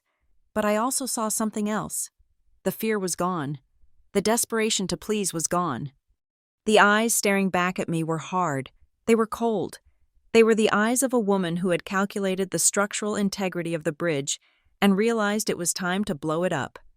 I heard the sound of tires crunching on gravel outside. They were here. I smoothed down my shirt. I checked the time. It was 9:55 in the morning. Miriam's court processor was scheduled to arrive at 10:15. I walked to the door, opened it, and stepped out onto the porch to welcome my family to their execution. "Morning," I called out, my voice steady and bright. Vanessa climbed out of the SUV, clutching her file folder like a weapon. Sienna followed, adjusting her beige blazer and checking her reflection in the car window. My father emerged last, looking around nervously at the trees, as if the ghosts of the past were watching him from the woods. And so was I. The interior of the main cabin was bathed in a warm, deceptive golden light. If you looked at the scene from the outside, through the floor-to-ceiling windows that faced the river, it looked like a postcard of familial success. There was a bottle of Dom Perignon sitting in a silver bucket of ice I had bought at the gas station down the road. There were crystal flutes arranged on the heavy pine table, and there was the paperwork, a stack of documents thick enough to choke a horse, fanned out with calculated precision. "To new beginnings," Vanessa chirped, pouring the champagne with a flourish. Her hand was steady, her smile practiced. "I am so proud of us. Finally, we are pulling in the same direction." Sienna was already filming.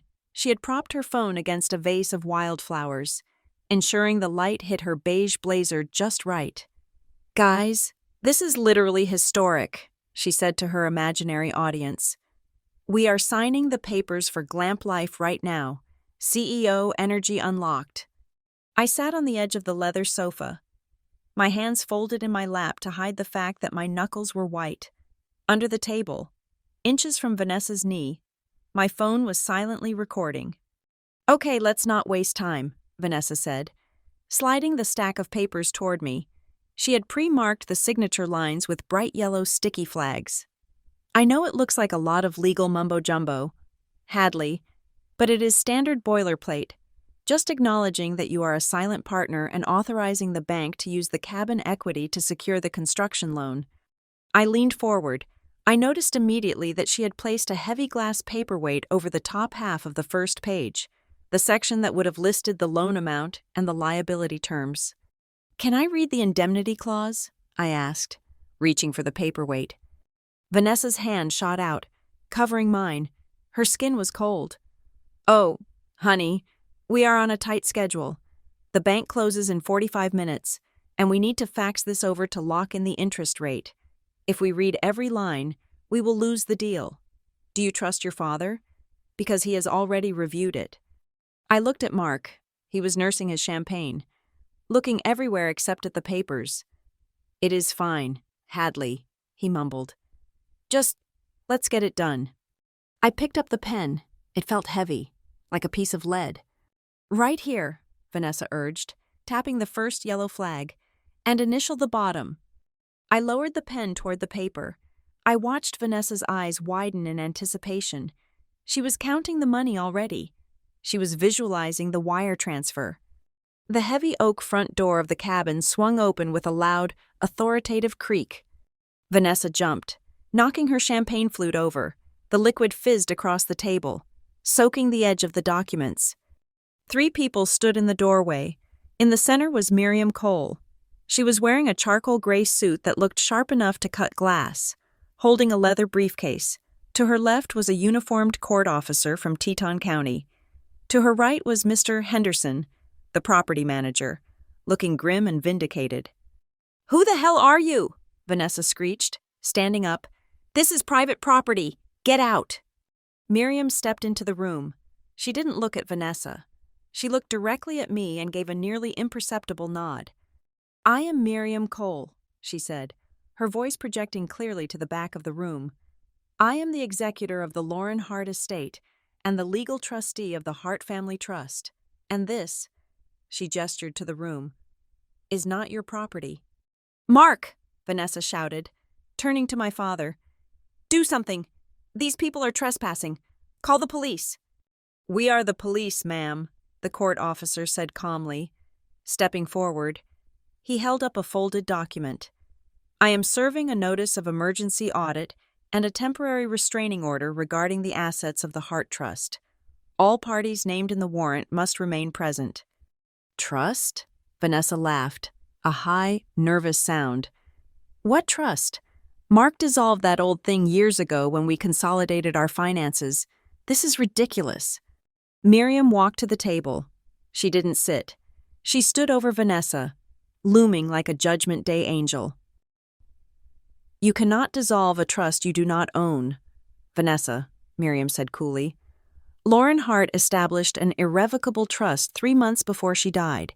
It explicitly states that the beneficiary of all real estate assets, including the house in Westfall Springs and these 6 cabins, is Hadley Allen." "That is a lie," Vanessa spat. "Mark has a life estate. He owns it until he dies." "Read the fine print," Miriam countered. She opened her briefcase and pulled out a certified copy of the original deed. Clause 4A. The life estate granted to Mark Hart is conditional upon his remaining unmarried, or, in the event of remarriage, the execution of a prenuptial agreement protecting the trust's principal assets. Mark married you 5 years ago. No such agreement was filed. Technically, the moment you said, "I do," the title to every square inch of this land reverted to Hadley. The room went silent. The only sound was the dripping of champagne onto the floor. Mark looked up, his face pale. I thought the lawyer in Cody fixed that," he stammered. "He said he filed the paperwork." "The lawyer in Cody was disbarred last year for incompetence," Miriam said. "But even he couldn't override the original terms of the deed. You have been living in Hadley's house, spending Hadley's rental income, and borrowing against Hadley's equity for 5 years without legal standing." "So what?" Vanessa sneered, crossing her arms. "Possession is 9/10 of the law. We are on the deed for the house. We have a mortgage on it." "Ah, yes, the mortgage," Miriam said. She pulled out another document. This one had a red stamp on it. "Twist number 1, Vanessa, because the house was collateral for the trust. Mark had no right to encumber it with a second mortgage. You committed bank fraud when you applied for that $50,000 loan. The bank has been notified. They are displeased. They are calling in the loan immediately. Since you cannot pay it, and the collateral was pledged fraudulently, the debt falls personally on the signatories." Vanessa's face turned a shade of gray that matched the cabin's stonework. "But that is not the worst part," Miriam continued, her voice dropping an octave, becoming softer and more dangerous. "Mr. Henderson, would you please verify this document?" She handed a piece of paper to the property manager. "This is the power of attorney form," Mr. Henderson said, his voice gruff. "Dated November 15th, 2014. It grants Vanessa Hart full control over the Riverbend cabin's revenue. It is signed by Lauren Hart." "So?" Sienna piped up from the corner, looking confused.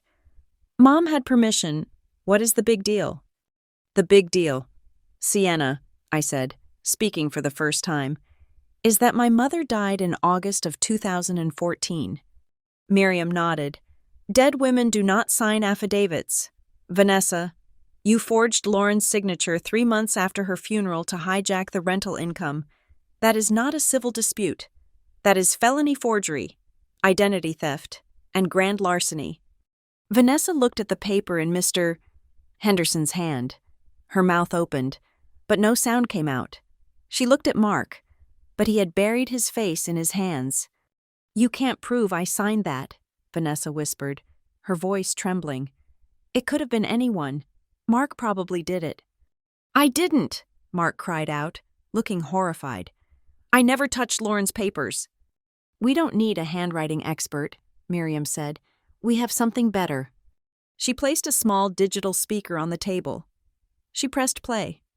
My voice came out first, tinny but clear. "I don't want Dad to worry. I want everything to be settled."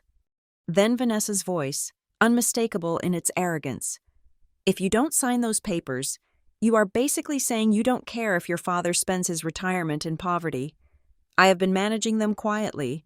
We actually transferred the title to a holding company recently." Then, a clip from a few days prior, one I had recorded in the kitchen. "He is weak. Sienna, Mark will sign whatever I put in front of him. And Hadley? She is so desperate for a mommy she will never sue us.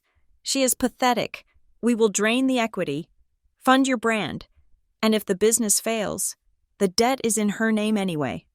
Sienna gasped. She looked at her mother with wide, horrified eyes. "Mom, you said the business plan was solid. You said if it failed, the debt was on her?" I was just talking," Vanessa stammered, backing away from the table. "That is taken out of context. You illegally recorded me." "Wyoming is a one-party consent state," Miriam said calmly, "and Hadley consented." Mark stood up slowly. He looked at Vanessa as if he were seeing a stranger. "You said Hadley was unstable," he whispered. "You said the money was gone because of medical bills. You told me you were saving us." "I was saving us!" Vanessa screamed. Suddenly lunging forward, she grabbed the small speaker off the table and smashed it onto the hardwood floor. Plastic shattered. Batteries skid across the room. She stood there, breathing heavily, her chest heaving, staring at the broken pieces of the device. "There," she panted, a wild look in her eyes. "No evidence. It is your word against mine." Miriam didn't flinch. She didn't even blink. She just looked at the shattered plastic with mild amusement. "Vanessa," Miriam said, her voice dry as dust. "That was a Bluetooth speaker. The recording is on Hadley's phone, which is taped under the table, and it has already been uploaded to my firm's cloud server, the county clerk's evidence portal, and the district attorney's inbox." The silence that followed was absolute. It was the sound of a guillotine blade hitting the block. Sienna slumped into a chair, her phone slipping from her hand. Mark stared at the wall, a broken man, and Vanessa stood frozen, the realization crashing down on her that she hadn't just lost a game of chess. She had been playing against a grandmaster while thinking she was playing checkers. "Now," Miriam said, gesturing to the court officer, "shall we discuss the terms of your surrender, or should I ask the officer to execute the warrant for your arrest right now?" The silence in the cabin was broken not by a lawyer's objection, but by the quiet, trembling voice of my father. Mark Hart stood up slowly, pushing his chair back. He looked at Vanessa, but for the first time in 5 years, he wasn't looking at her with adoration or fear. He was looking at her like he was trying to solve a puzzle he had already finished but didn't like the picture. "Vanessa," he said. His voice cracked, then steadied. "Did you ever actually love me? Did you love my daughter? Or did you just love the things we could give you, the house, the safety, the status?" Vanessa opened her mouth to speak, her defensive instincts kicking in, but no sound came out. She froze, her eyes darting around the room, realizing that her usual arsenal of charm and deflection was useless here. The question hung in the air, heavy and unanswered, and her silence was the loudest confession she could have made. "I didn't know," Sienna suddenly blurted out, breaking the tension with the desperate energy of a rat fleeing a sinking ship. She stood up, her beige blazer bunched up as she wrung her hands. "I swear, I didn't know about the forgery. Mom just told me she handled the paperwork. I am just a content creator. I don't know about legal stuff." Miriam didn't even look up from her file. She simply tapped a key on her laptop, which was connected to a portable projector she had set up on the side table. A grainy image of an email chain appeared on the white wall of the cabin. "This is an email from you, Sienna, to a user named Bexy Travels, dated 2 months ago." Miriam read aloud, her tone bored. "LOL. Don't worry about the funding. My mom totally fixed it so the cabin title is in my name, but the debt is under my stepsister's trust. Basically, Hadley pays the loan, and I get the resort. She is such a doormat she won't even notice." Sienna's face went the color of curdled milk. She slumped back into her chair, realizing she had just incinerated her own defense. Vanessa, seeing her daughter collapse and her husband turn away, pivoted. She turned her gaze to me, her face crumpled, tears springing to her eyes with the speed of a seasoned actress. She reached out a hand toward me, trembling. "Hadley, please," she sobbed. "You are misunderstanding everything. I did this for us. I took care of your father when he had pneumonia last winter. I sat by his bed for 3 days. I cooked for you when you came to visit. I tried to make this a home. How can you be so cruel? How can you destroy this family after everything I sacrificed?" "You sacrificed nothing, Vanessa," I said, my voice shaking slightly. "You spent everything." "You are ungrateful," she screamed, the tears instantly replaced by rage. "You are a bitter, jealous girl who can't stand to see her father happy.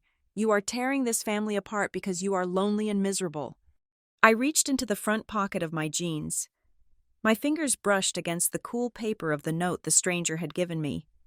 But I reached past it for the folded printout of my mother's letter. I unfolded it. The paper crinkled in the silence.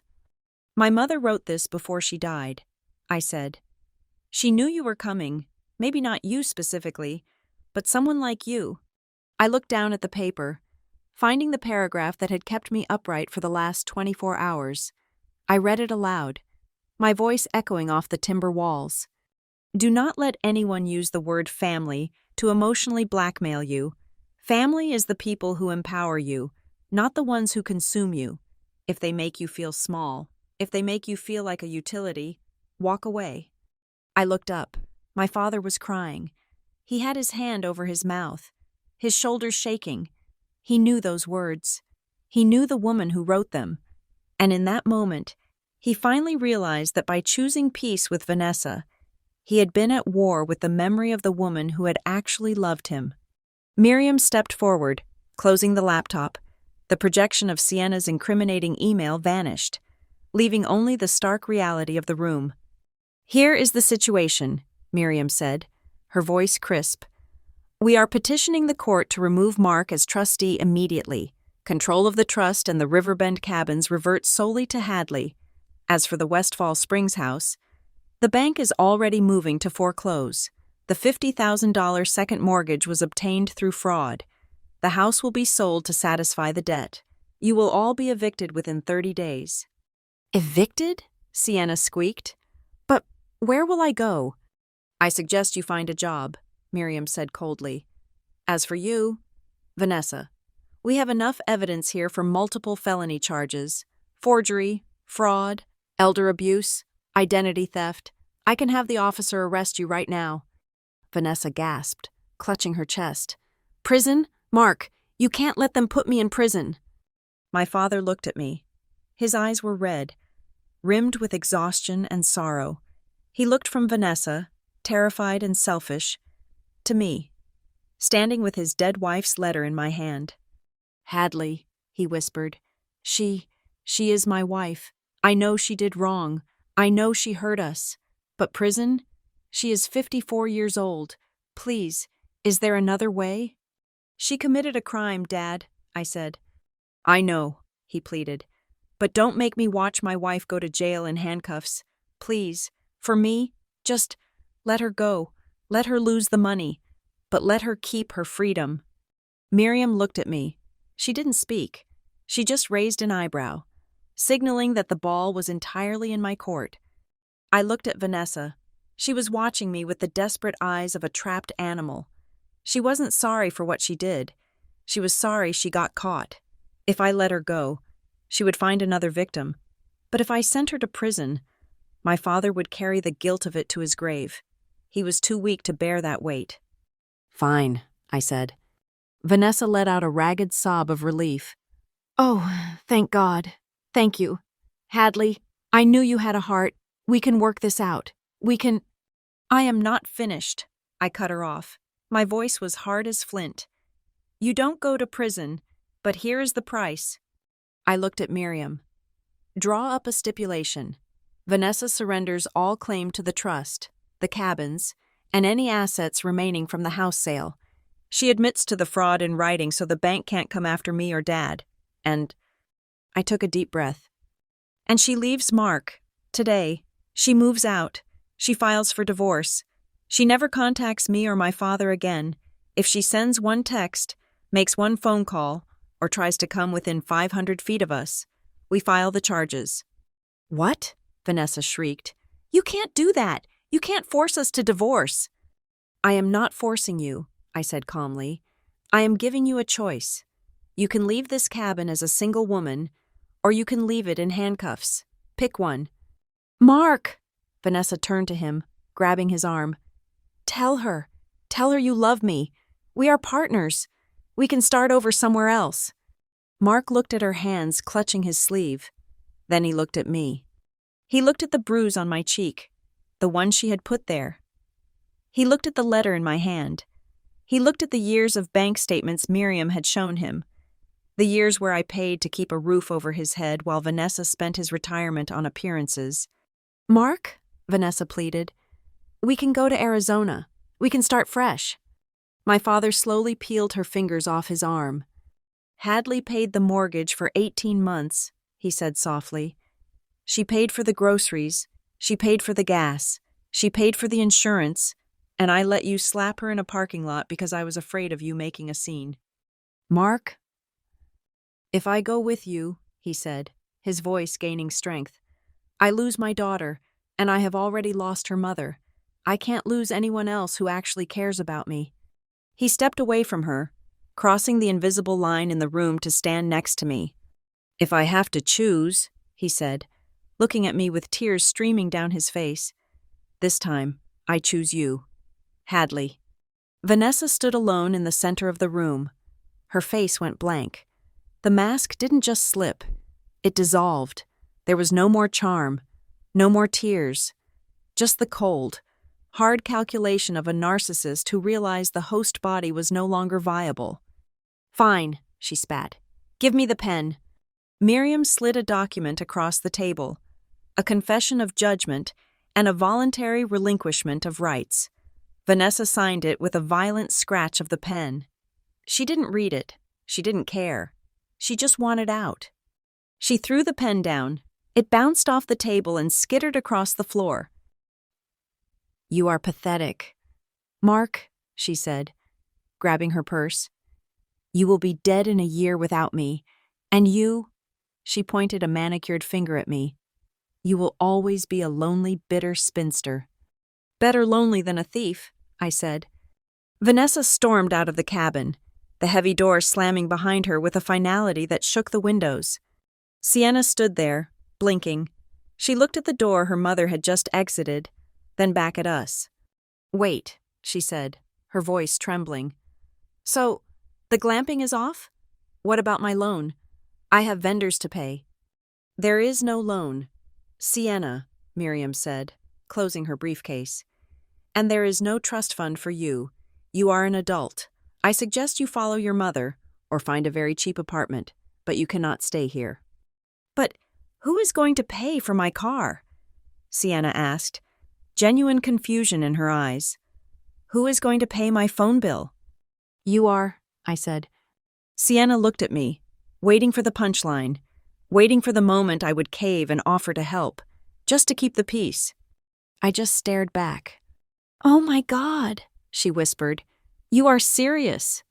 She looked around the room one last time, realizing the audience had left and the theater was closing. She grabbed her beige blazer, not bothering to put it on, and ran out the door after her mother. The cabin was suddenly quiet. The air felt lighter. as if a storm had just passed overhead and broken. I looked at my father. He looked smaller, older, and infinitely sadder, but he was free. "I am so sorry, Hadley," he wept, covering his face with his hands. "I am so sorry." I didn't hug him yet. I wasn't ready for that. But I didn't walk away either. "It is done, Dad," I said softly. "It is finally done." The hearing took place in a small, wood-paneled courtroom in Teton County, a space that smelled of furniture polish and old paper. It was quiet. There were no cameras, no influencers, and no screaming. It was just the dull, methodical machinery of justice correcting a balance sheet that had been rigged for years. I sat in the front row next to Miriam. My hands were folded on the table. I watched the judge flip through the binder of evidence we had compiled. He looked at the transcript of the recording where Vanessa admitted to the fraud. He looked at the forged power of attorney. He looked at the handwritten letter from my mother, Lauren Hart. "The court finds the evidence compelling," the judge said, his voice level and bored, which somehow made the victory feel more absolute. "The trust established by Lauren Hart was violated. The removal of Mark Hart as trustee is granted, effective immediately. Control of the Riverbend cabins and all associated assets reverts to the sole beneficiary, Hadley Allen." He paused, adjusting his glasses. "Regarding the liens placed on the property through fraudulent means, we are issuing an order to quiet title. The bank will be notified that the collateral was pledged without the legal owner's consent. They will have to seek restitution from the individuals who signed the fraudulent loan documents, not from the trust." That was the legal way of saying that the debt was no longer an anchor around my neck. It was a missile headed straight for Vanessa. Vanessa was not there to hear it. She had chosen the coward's exit. Miriam had negotiated a settlement late last night, in exchange for us not pressing criminal charges for the forgery, which would have surely sent her to a federal penitentiary. Vanessa agreed to a strict repayment plan for the money she had siphoned over the years. She also agreed to a permanent restraining order. "She wanted to come," Miriam whispered to me as the judge stamped a document. "She wanted to make one last plea to you. She wanted to tell you she was sorry." "I don't need her apology," I whispered back, staring straight ahead. "I just need her absence." Sienna, however, was there. She sat on the opposite side of the aisle, looking like a stranger. The beige blazer was gone. She was wearing a plain gray sweater and jeans. She wore no makeup. Without the ring light and the filters, she looked young and terrified. When the judge asked if anyone else wished to speak, Sienna stood up. Her hands were shaking. "Your Honor," she said, her voice small. I want to go on record. I didn't know about the forgery, but I knew I was spending money that wasn't mine. I thought I was entitled to it because my mom told me I was special. I realized yesterday that I am not special. I am just unemployed." She turned to look at me. Her eyes were wet. "I am sorry, Hadley," she said. "For the video, for the slap, for everything. I am going to find a job in Cody, waitressing. I won't ask you for anything. I just wanted you to know that—" I nodded at her. It wasn't forgiveness, exactly. It was an acknowledgement that she had finally woken up from the coma of entitlement her mother had induced. Then there was my father. Mark sat 2 rows behind me. He had been stripped of everything. The house in Westfall Springs was being seized by the bank to cover the second mortgage. He had no car. As the SUV was in my name, he had no job. He had no wife. When the gavel finally tapped, a soft sound that echoed loudly in my chest, it was over. We walked out into the bright Wyoming sunlight. The parking lot was gravel, crunching under our boots. The air was crisp, smelling of sage and approaching winter. I stood by my car, which no one else would ever drive again without my permission. My father walked over to me. He looked stripped down, like a house that had been gutted to the studs. "I let you grow up alone," he said. He didn't look at me. He looked at the distant peaks of the Tetons. "Your mother asked me to protect you, and instead, I asked you to protect me. I was a coward. Hadley." "Yes," I said. "You were—" He winced, but he didn't argue. I have nowhere to go. I know I have no right to ask you for anything, but I know the cabins. I know the plumbing. I know how to fix the boilers. He took a deep breath, turning to face me. I don't want a handout. I want a job. I will clean the toilets. I will change the sheets. I will be the lowest employee on the payroll. I want to be near the only thing of Lauren's that is left, and I want to be near you. If you can stand the sight of me. I looked at him. I thought about the 18 months I had spent paying his bills. I thought about the way he stood silent while Vanessa screamed at me. But then I thought about the letter. Family is the people who empower you. My father was broken, but for the first time, he was offering something of value. He wasn't asking to be the patriarch. He was asking to be useful. I don't need a housekeeper, Dad, I said. I need a maintenance manager. His head snapped up, hope flickering in his eyes. But, I raised a finger. It will be a contract, legal and binding. Miriam will draft it. You will have a salary. You will have specific hours. You will live in the smallest cabin, the studio near the road, and you will pay rent. Discounted. But rent nonetheless. If you miss a shift, you get a warning. If you let Vanessa onto the property, you are fired and evicted immediately. Do you understand? Yes, he breathed, tears spilling over. Yes, absolutely. Thank you. Hadley. Don't thank me, I said, opening my car door. Thank the boss, and be on time Monday morning. I didn't hug him. We weren't there yet. Maybe we never would be. But as I drove away, leaving him standing in the lot with a new sense of purpose, I felt a weight lift off my shoulders. I wasn't carrying him anymore. He was walking on his own 2 feet. I didn't go straight back to the cabins.